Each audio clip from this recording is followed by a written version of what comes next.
Bonjour à tous. Je vais tester une pièce que j'ai achetée sur Internet qui me permet de réaliser un dipôle en V.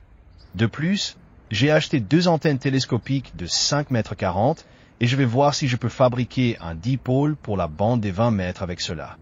Je vais contrôler mon antenne avec un nano VNA. Mais vous savez que pour que la mesure soit juste, vous devez le connecter directement à l'antenne.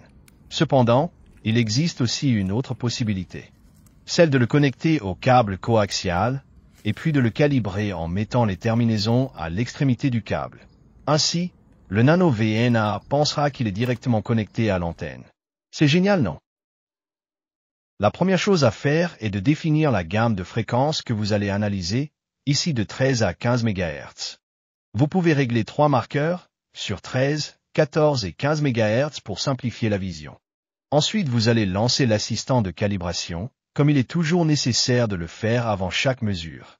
Vous allez devoir connecter chacun des 3 bouchons l'un après l'autre.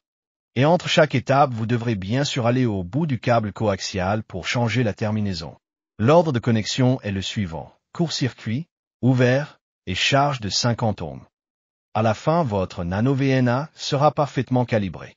N'oubliez pas à la fin de mémoriser votre calibration.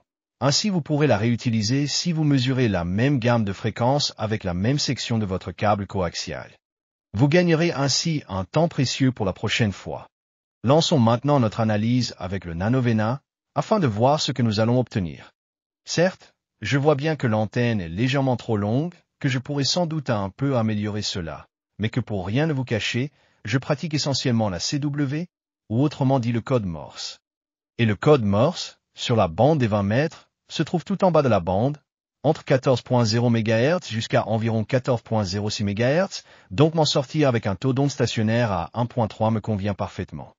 Attention, pour qu'un dipôle fonctionne bien, il devrait être à une hauteur d'une demi-longueur d'onde, ce qui fait 10 mètres dans notre cas. La pièce en V est très robuste et supporte sans problème les 2 fouets télescopiques de 5,40 m, tout cela est de très bonne qualité.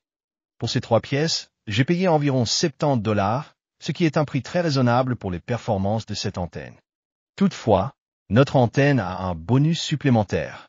En effet, il est possible de la raccourcir et de faire un dipôle parfaitement fonctionnel sur les bandes supérieures.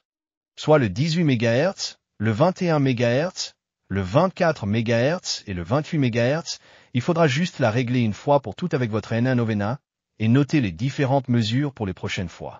Avec cette antenne dans mon jardin, je fais des très bons DX, même l'Australie le matin en CW avec une puissance de 100 watts. Je vous souhaite de bons DX, mes amis.